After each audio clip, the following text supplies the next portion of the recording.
Well, hello and welcome to episode 2 of season 2019's The Two Tones. There's a lot coming up today. We're going to discuss the season opener against Richmond. We're going to tell you about what lurks in the archives of the minutes of the Carlton Football Club.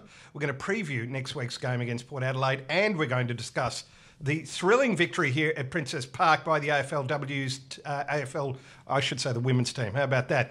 It is the Daniel Harford edition of The Two Tones. Joining me, Tony de Bolfo and our producer, Christiana. Good morning or good day. Hello, Tone. Hello, Tony. Great to be here. Christian, how's life? Great beast after the weekend. Yes, it's an action-packed weekend, Tone, and more to come. Wasn't it great to have football back? I was just saying to Paddy Kerr, actually, hate to name drop, but he was in the Carlton Cafe. He came up to you to say good day. Yeah, he did. He did. You noticed that. Yeah. He is on the Twitter sphere, and I was saying to him, he's a good tweeter of all manner of item, Patrick Kerr, and I was saying to him, wasn't it great to have footy back, just to take one's mind away from all the sad and bad tidings that have ravaged our world in recent times. And, I was thinking about football in totality, Tone, when I got to the MCG Thursday night and just to see the ground again and how great it looked and people turning out in en masse, and realising how important the game has been in terms of escapism over depression times or through depression times, through world wars. The game was still going through those difficult years. None of us were privy to, obviously, but it helped get people through. And I think that's really undersold about how powerful football is for the sheer escapism of all the people. You go to the game, to get away just for 2 hours to, free themselves of, the pressures of the world. And I think as an elixir, it's hard to top AFL. Cheek by jowl, no matter what class you are. It's the great unifier in Melbourne, that's for sure. It's the opera of the common man, Tone, and we love it here on The Two Tones. It is great to have it back. We are, of course, here for Barkly Smokehouse, I like to say the smokehouse of good repute, Tone. I do argue, Tony, as I said to you off air, I do argue Barkly Smokehouse is best. I was down at the esteemed premises at the weekend just to have a look at the cut of its jib. Yeah. You'll find it down the very bottom end of Mansfield Street in Northcote, right on the river. There were a couple of smokehouse trucks there. Sadly, they were locked. But I was rapt to see the place. There was a Carlton monogram on the front of the proprietor's door, and Carl Greco, I'm told he's an absolute rabid Carlton man, and excellent. And we're just rapt at Carl. I believe is short for Carlton too.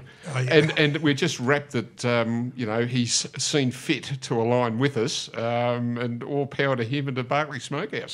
Oh, look, it's magnificent. And, of course, the Carlton monogram out the front door keeps away the riffraff customers that you don't need clogging up your shop. Now, Tone, for Merce 250th, it was a big game, obviously, the MCG, big crowd, balmy night. It was. Carlton let Richmond get away with a 40-point start. We battled manfully after that. I've been on air. I do a radio show overnight on 3AW, and the number of callers I've had who have been, and these people don't barrack for Carlton, but have been impressed by what they've seen in the New Look Blues, has been really heartening. Well, I did get home late, Tony, just in time to hear your dulcet tones after midnight on 3AW, and I could detect a sombre tone in your voice when I was listening. But all those great Carlton people that rang through and said, "Well, look. Okay, it was a little bit grim to start with, and I have to admit, late in the first quarter, I thought, this is blowout city here." Yeah. But as you said, the players found something in the second, and I think when the game opened up, I actually thought we were intimidated by Richmond's physical presence early when the ball was in close, and we were really under siege. But I thought that as the game opened up, we really started to trouble Richmond with our run, and.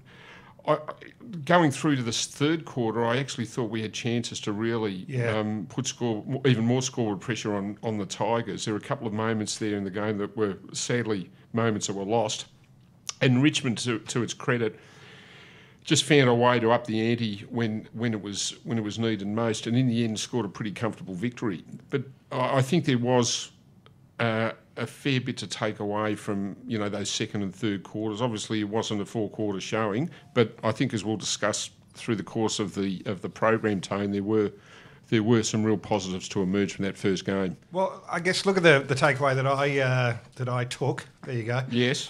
This was a team, a lot of rotations. There's a lot of players who haven't played together before on the big stage, and there's no bigger stage than the MCG. Well, we had six debutants, did we not? Exactly, and so it's going to take a while for this unit to gel, and when they do, we're going to see some victories. There's no doubt about that. Do you know whose first quarter I was particularly impressed by? I know there's a lot of standouts and a lot of good performances we can pick out. Paddy Dow, I thought, was just fantastic. In the traffic. He was indeed, and you can see the emergence of a player like Dow now. He's got a few more games under his belt, and as you said, there are a lot of guys that came together that hadn't played before. So we can just see with every game you see improvement in players of the calibre of Paddy Dow, and into that group you can heap Fisher. Yeah. I thought Fisher was tremendous, head to head with Martin. Yeah. I'm pretty sure. And holding the ball twice. Yeah, there was a great pickup last night on one of the programs where Fisher, got rid of the don't argue with the slap and then applied the tackle on Dusty. I'm pretty sure he ran Martin down twice. So that was all power to him. He was terrific. I also thought Harry Mackay. Oh my God. He was out of sorts a little bit early, and I think there was a moment in the second quarter where Phillips went off for a breather and Harry was thrown into the ruck. And the fact that it just got him into the game, I think, really helped with his touch and just getting a feel for the contest. Went back, of course, and became a really pivotal figure as the game progressed.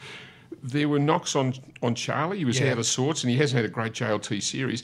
I do query why the Brains Trust didn't throw Curnow up the ground also. Now, Charlie to me is a very similar player to Matt Richardson, big fellow that's athletic.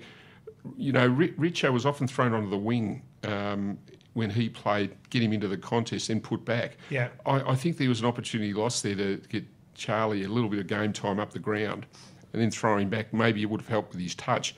That's just my observation. It just didn't work for him the other night. No, it didn't. He had a dog of a night, it has to be said. He was... Look, I'd say he was almost on his own there because a lot of players stepped up. I want to ask you, Tone, who else you want to shine the spotlight on? Well, let's look at the debutants for a start. You look at Sam Walsh. He looked at home, didn't he? He just so relaxed and composed. I think that give to Mark Murphy for that goal from the pocket, I reckon that's one that we'll revisit over the years. A great moment to feed off that handball to the 250th game player. Exactly. It was like a silky passing of the baton. Oh, it was indeed. I thought that was a great moment in the game. I love Nick Newman's goal on the run from the 50-metre line, that intercept and threaded goal through. I thought that was fantastic. And he was terrific. Yeah. He looked right at home. McGovern, I thought, really started to impose himself as the game went on. Yeah. He was in Rance's face at one point late in the game, and I loved seeing that. A real aggressive player. And you can see, with probably a month or two, as he finds his touch, he's going to be a focal point for the Carlton Football Club up forward. There was a bit of aggression from the team, which I love seeing. Yes. Absolutely love seeing it. You want to see players in their opposition's face. I have to say, Tone, when the chips were down, late in the first, I think Dale Thomas was the player that acted as the fire starter for Carlton. He was the one guy that, when he had the ball, things happened. And there was that great centred kick to Fasolo to set up that first goal, and that was a goal we really needed. Thank you, Collingwood. Thank you very much. It was a double act, and I think we really found something after that specific moment. So I thought Dale Thomas, with his leadership and his vim and vitality, really kick-started Carlton's game. And I think that's a great point. Doesn't get acknowledged enough that he has assumed an elder statesman role, and he's prepared to get, sacrificial acts are his thing, and an argument with the umpire is a daisy guarantee in the first quarter. Very true. You can see him mouthing off. Setterfield, his game? Again, another sterling first game up from a player that's obviously had a fairly substantial layoff with injury. But I mean, I liked his form through the JLT series, and he's followed it on again with a good first up showing in the big time. So I think he's going to be a valuable asset to the club. Pretty versatile player, I think too. He's sort of a player that can be used in all manner of positions. So I do like the look of him, and I think again with games under the belt. Having come back from a knee injury, it's only going to help his confidence, and I think he's been a real find for the Carlton Football Club. All power to Sauce for getting him over the line and into the club. Unfortunately, weren't able to do it for Mer's 250th. Look, it was a shame that on such a big occasion that unfortunately we couldn't get the 4 points. But as I say, there was so many positives that come out of the game, and hopefully we're the better for that run against an opposition team that clearly are going to be thereabouts in September. I thought Brendan Bolton's press conference was interesting. He was on a football show during the week where he said he was in love with the players, and thought that was it was an interesting comment, but it says something about the mentality of, I don't know how engaged he is with the group at the moment, and he's taking 6 players at a time going around to his place for barbecues, and there just seems to be a real melding of the coaching group and the playing group. Yes. A lot of people seem to be on message, if you know what I mean. And I suppose that is in keeping with the us versus me mentality, isn't it? That he's obviously trying to build this brotherhood amongst the group. And when you think of that young core of players that we've discussed already, they're going through a pretty tough period in Carlton's history, but it's important that they're experiencing these days together, because they all come out of it the other end better for the experiences, and hopefully with it becomes this steely resolve, that they can overcome all manner of adversity, and so it's strength in numbers right now, isn't it? Well, it is, and we look forward to next week. We're going to preview the Port game a little bit later on. It's McGovern's 50th game. He's going to be playing in Adelaide, so that's hopefully a bit of a home ground advantage to him. Tone, the AFLW, Carlton made the grand final. Underdogs, thank you, Daniel Harford, and the great work of the team there. Magnificent victory, 4-quarter performance. 6 goals, if you don't mind. And I mean, to impose themselves on that contest, pretty early in the game. I think the die was cast early. We just saw the way that the Carlton women really attacked the footy and really made a focal point of putting the heat on Freo around the contests. And I just thought it set the tone for what was a magnificent, hard, 4-quarter performance, an honest performance that truly gave Carlton the ascendancy early on the proceedings, and they didn't look like they were ever going to lose that game. To me, they always seem to have the game in control, and you've got to give credit to the coach, Daniel Harford, for really bringing this team together. Well, from where they were last year. Last on the ladder last year, and here they are contesting a grand final against Adelaide in Adelaide this weekend. I just thought it was it's been fantastic and admirable to watch. Not so much the wins, but how the women have won, and I think that really augurs well for the team, and they'll be tough nut to crack come Sunday. I hope so. Will this be the first time the men and women's team will be on the road playing interstate on the same weekend? Well, I think it might be. Yeah, I would have thought so. I can't recall it happening previously. May stand corrected there, but no, all roads lead to Adelaide Oval this weekend, the men's Saturday and the women's Sunday, and it'll be a fabulous victory if the AFLW team can get over the line Sunday against the Crows. It'll be magnificent, and it's one for the men's team to emulate. Hint, hint, guys. Now, tweets. We have a Twitter handle here at the Two Tones, Tony de Bolfo. Yes. It is at Two Tones CFC. We want all those tweets flowing through, Tone. We with gay abandon. Send in your tweets. on any manner of topic, Tony. Exactly. Look, don't racially abuse us. That's not what Twitter's for. It's not for abusing people.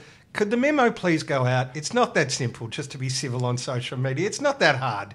The rule of thumb being... We have civility at the Carlton Football Club, I promise you. We prize it above many other virtues here. Tell us how we're going. Tell us what you'd like to see. Tell us who you'd like to have on the program.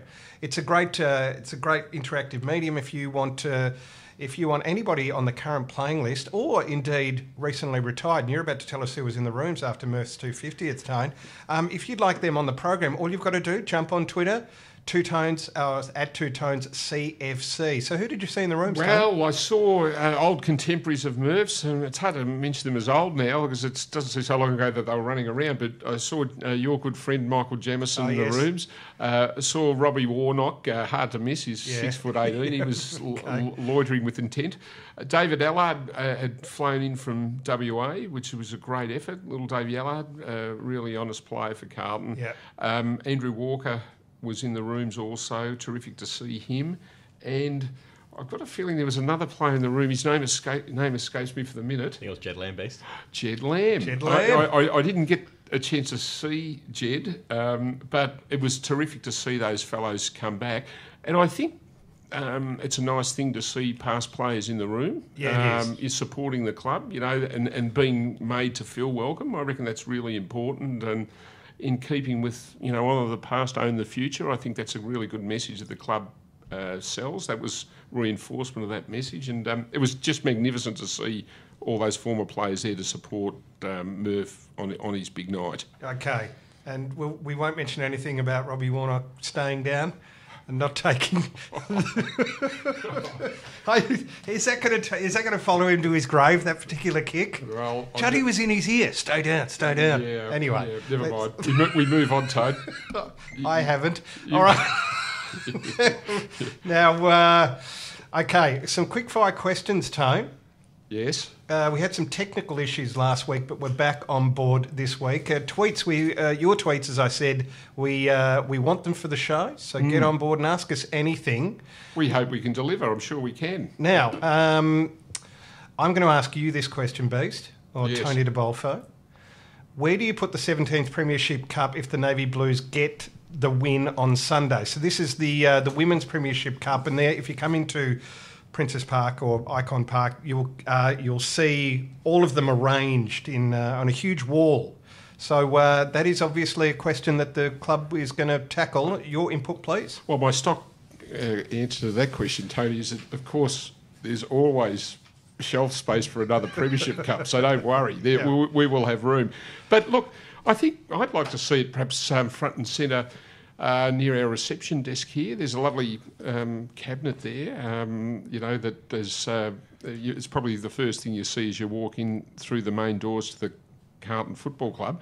So I think, if the girls were good enough to land the silverware on Sunday, the club should really show that off. I mean, that's a history-making moment in time for Carlton. Yeah. 1906 is a long time ago, Tony, when the men earned this club the first league premiership. That was the first of 3 in a row, wasn't it? It was. We were only taking it 3 premierships at a time back then, Tony. It was magnificent. But yes, I'd just like to see if they allocate a place, it has to be prominent here because that's particularly considering where the team came from the past season. I can remember. It seems like only yesterday I was helping the guys in our design team preparing the submission to go to the AFL on Carlton's behalf for a licence to field an AFL women's team. Wasn't so long ago Darcy Vesco was upstairs working in the club as well. Yeah. These were early days, not that long ago, but in many ways seems like eons ago. But I know the club worked really, really hard to try and earn a licence to field a women's team, and so all power to the club for realising the dream. Yep. That Carlton should be represented by a women's team. Why it didn't happen years ago is anyone's guess, but it's fantastic that the women are up and running, and I have nothing but admiration for the way they've gone about this season. Some great players involved in that football club, and obviously they're very well coached by D. Harford, Esquire. Yes. And this is episode 2 of the Two Tones in his honour. Played Absolutely. 9 games. Absolutely. Nine quality games, Tone. Thank you very much. As I often remind him, former Carlton great when I see him in the corridors of power here. Here we go. Now, before we head to the minutes, Yes, you've opened up the book of minutes from Carlton's 150-plus year history. You have a question for me? I do indeed, Tone. I'll put this poster to you, Yes. unannounced. Is Jakob Vietring the most important player for Carlton's development? That's a very good question, because we have followed his progress on this podcast with a lot of interest. He wears a very important number at this club, and you and I have been very enthusiastic about him since word go. He coming up through the juniors, he played in the forward line. We know he can kick a bag, and he had a few. I don't know. I think he had a difficult year last year because I think he may have.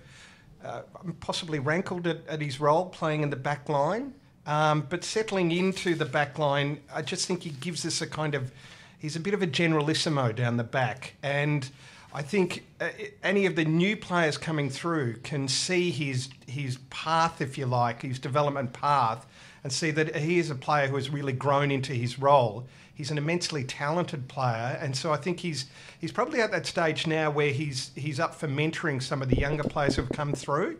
And so in terms of, I don't know if you want to call that development, I think that's an important role for him to play, because he does have leadership qualities. A very good observation, Tony, and I suspect that a lot has been asked of him in a very short time. Yeah. Because you've got to remember also that the back six is bereft of Doc. the captain, Doc, and Marchbank, to come back as well. So, the back six are doing their best. As you say, much has been asked of his responsibilities at this stage.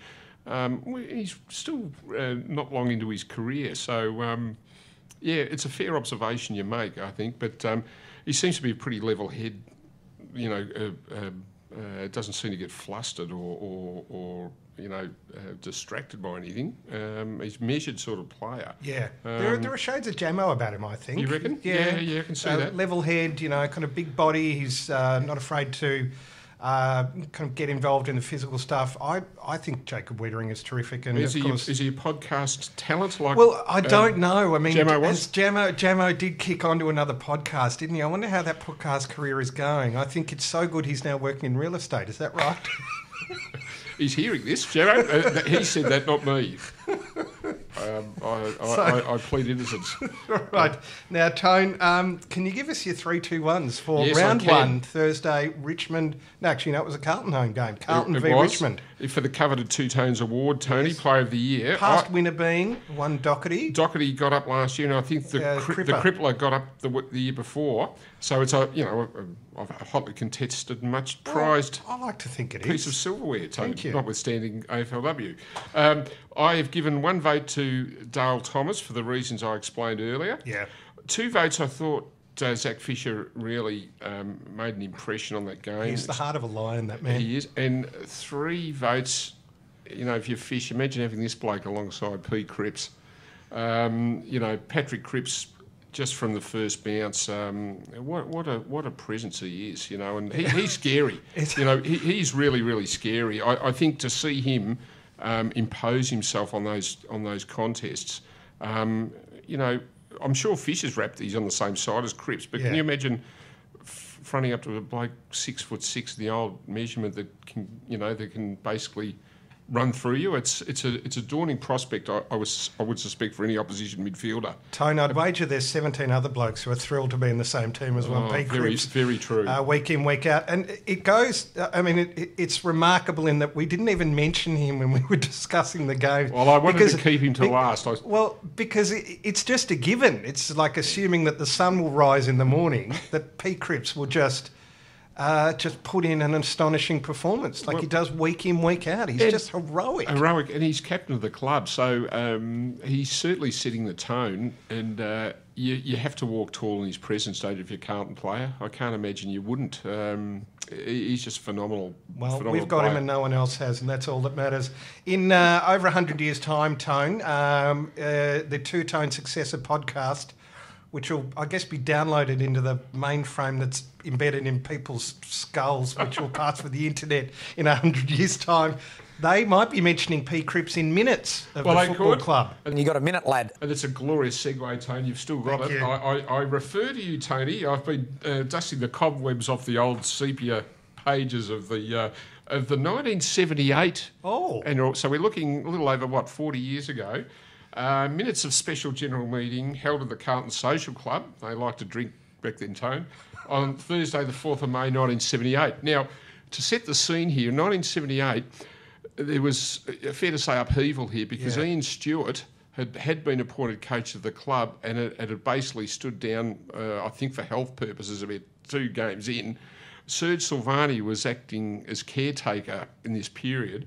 So that sets the scene for this particular meeting in May. So they were basically bereft of a full-time coach. They were looking for someone to fill the breach, to take the heat off poor old Serge, who was acting as caretaker. And there's a minute here, Tone, simply titled Senior Coach. Yep. And I quote, Mr. George Harris, president of the club, reported on discussions held with John Kennedy. Oh. The committee was informed that due to personal reasons, Kennedy would not be in a position to accept the senior coaching position for 1978. Messrs Harris, Lofts and Mackenzie reported on a meeting with Neil Roberts. Now, so obviously Kanga was the man that they'd earmarked to fill the breach with Stewart's decision to stand aside. He knocked that back. I don't know what happened with Coco Roberts. I'm not sure why he decided against the move. But I then refer you to a subsequent meeting on the 11th of May of 1978 where the minute of senior coach is again included, and it simply says here, it was resolved that Alex Jesaulenko be appointed captain and coach for the remainder of the 1978 season. And of course, we all know what happened. 1979. We do indeed. Jezza took him to the mountaintop, the last captain coach in league football to do the deed.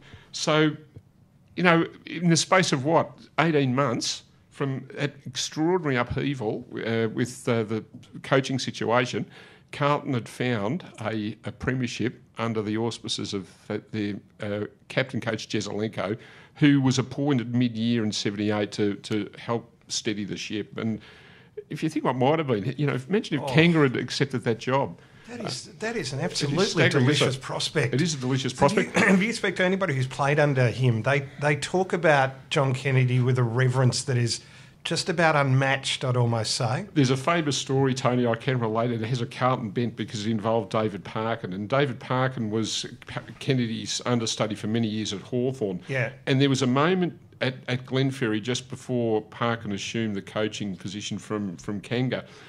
And the story goes that Parkin was getting somewhat frustrated with Kanga's archaic training methods. And they were on the track this particular night and they were doing circle work. And Parko was none too impressed by the session and had actually gone up to Kennedy and just as a little aside said, John, I think you've really got to start to mix up training a little bit. And Kennedy in his booming voice looked at Parko and said, you know, you're absolutely right, David. Around the other way. And he got them to run the other way when they were doing circle work. That is apparently a true story. What a great story. Tone, we're going to move on now. Kennedy at Carlton, that just would have been... Can I just make the point? From 1978, within 4 years, 3 premierships at Carlton. But who's counting, Exactly. Tony? Thank you very much. Now, Christiana, our producer, is here with all the latest news that we need to know. Christiana.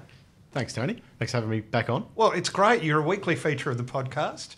2 weeks, but still here. Yeah. Still going strong. Well, so, I mean, you balance me with all that you know and all that I don't know. And I think we somehow meet in the middle. It's And a then, lot. and then Beast is right at the top. Exactly. No, it's a long season, Tone, but Christian, I think, provides us the equilibrium There we go. that this podcast so sorely needs. Well, it's like the quote from Spinal Tap, you're fire, I'm ice, and he's lukewarm water in the middle. There's a little bit of steam coming off the top of the headphones here too. Now, what have you got for us? Well, as we all know, Tony, this is it this Sunday, the chance to make history. Carlton heads to Adelaide this weekend for their first ever AFLW Grand Final. Begins from 1 p.m, 12:30 p.m. local time. The Game Changers attempt to become the history makers here at the Carlton Football Club. Okay, now it's being played at the Adelaide Oval. At the Adelaide Oval. Great venue. 12:30 p.m. in Adelaide, so 1 p.m. here. Yep. I'm sure Beast might mention that there might be a certain place down the road which might be good to head down to. Oh yes, well I'm just sort of trying to concentrate on the Virgin Group discount for Carlton people. Can you get something going there with our major sponsor, Christian? I'm sure you can. I wish. It might have to be. Is the Overlander still running to Adelaide? I don't know. For those who can't make it to the game, Norton's Hotel down the road, Christian, at Royal Parade, they've put the bar back in. The manager in his wisdom has decided this is a pub with no bar. We want a bar back in there. And he's put it in, and he's got the Carlton's paraphernalia on the wall, and he's got the screens there. So for any supporter that may not be able to make the trip across, Norton's is the place for you. And can I insist that if Carlton do get up, somebody stands out the front and sings "Stand By Your Woman"? Okay, that'll be a nice counterpoint to Stix's effort in '87. Yes, very good call there. Well, of course, there is the day before as well, where supporters can watch Carlton. It's a whole of club weekend in Adelaide, with Carlton kicking off the action on Saturday against Port in what will be Mitch McGovern's 50th AFL game. One player who won't be there is Tom de Koning. Yes, he'll miss the next 2 months with a knee injury. How did that happen? Do you know, Christian? It was a really unfortunate incident. He was going for a kick in defensive 50 and kind of collided with the Richmond defender, and unfortunately he'll miss 2 months with the knee injury. But one player where the news is more positive is Caleb Marchbank. Great. This is what Andrew Russell had to say about the defender. Caleb's had an excellent training block. We're really excited by what he's producing, and he's getting very close to playing football, and I think we'll probably see him playing in the next few weeks. And then finally, official club news, the AFLW Best and Fairest will be held on Thursday the 11th of April at Luminaire in South Melbourne, hopefully with the Premiership Cup in attendance as well. So head to corporate.carltonfc.com.au to book your spot and avoid disappointment. Back to you guys. I can see an in-house on-site Two Tones podcast, Tony. I think we would have to. What was the venue again? Where was it? Luminaire. Do you know what I think? For the good of our listeners, Tone. For the good of our listeners, and if it would be a measure of our commitment that if we were to go to that fine establishment, to be an F in a premiership year, that takes some doing, of course. Absolutely. And the last person who held that title at Carlton, of course, was Brett Ratton. The great Brett Ratton. Now, Tone, just a quick preview of the Port Adelaide game. What do you think? Well, they're coming off a victory, and a great victory it was too. A solid performance, beating Melbourne on the G. Yeah. No one really saw that coming, least of all Melbourne. I think. But I did see a fair bit of that game, and what impressed me most about that game was how well Port Adelaide played as a team. Yeah. Very disciplined performance by all players on the ground. They were into Max Gawn from the first bounce. They brought a real hard edge to the game and really assaulted Melbourne. I heard the comments after the game that teams like Melbourne that sort of ran deep into the finals came back with perhaps a month less preparation than those teams like Port that had a little bit longer to really get seated for that opening round. Could you say the same about West Coast? Probably so. Against Brisbane, there'd be a fair point to raise, and maybe you'd argue the toss also with Collingwood against Geelong. But I thought that Port were impressive, and I did take note of Ken Hinkley's comments after the match that he thought that was the best win he's been involved as coach of the team. So Carlton can be under no illusions that in Adelaide on Saturday they're going to come up against a team that's playing with real confidence and playing for each other. So I think we're going to have to be really on our mettle from the opening bounce. We weren't ready for the opening bounce last Thursday night, so I'm hoping that that's a lesson learned and that the players really to a man come back hard and because it's going to be an enormous test to take on Port on their home digs.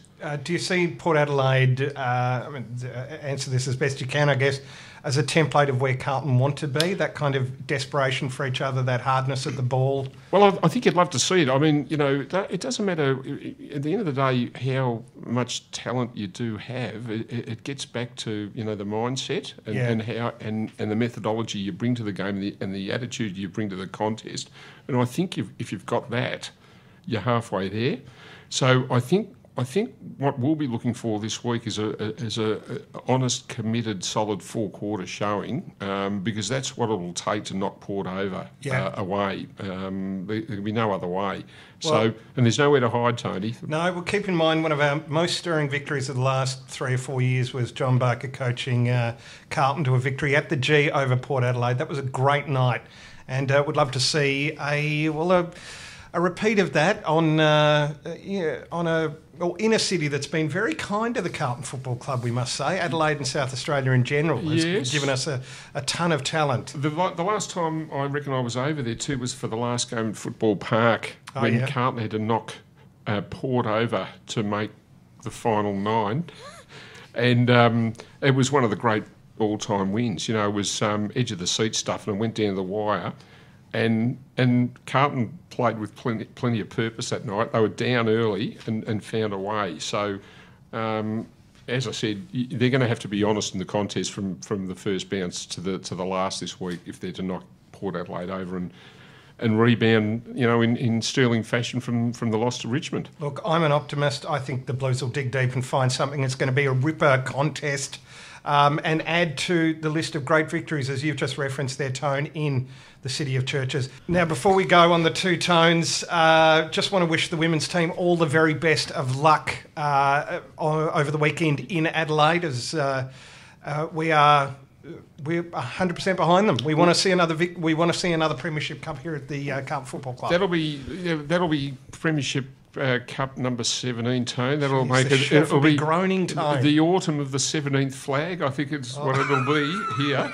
And that's what we want. We want silverware. As I said earlier in the telecast, there's always room for more silverware. Exactly. It's been a long time to have. It's been a long time. You and I, of that generation, have probably lived through the best and the worst of Carlton's history. And I really can't remember a thing about 68, but I can remember Nichols and Barassi saying that what stuck out in their memories of that particular grand final victory was seeing how much it meant to the supporters who had waited so long and were starved of success. So if the girls bring it home this week, bring home the bacon, Tone. Thank you. Just to keep Carl happy. I'll tell you what, I'll be there. I'll be there on Sunday with bells on to joining the revelry and raise a glass with Daniel Harford. Indeed, and celebrate with a nice big thick ham sandwich. Thanks to our good friends at Barkly Smokehouse. Go the girls. Am I allowed to say that? Go the girls. All right, great. Bring it home for us and the lads. If they could get over Port, geez, I tell you, that'll be talked about for eons. Won't that set it up? Oh, it'll be magnificent. Let's have that, a double win on the weekend on the road for the Carlton Football Club. We'd love that. Thank you, Christian. Thank you, Tony de Bolfo, Damon, our panel op, and I've been Tony Moclair, and we will catch you next week on the Two Tones.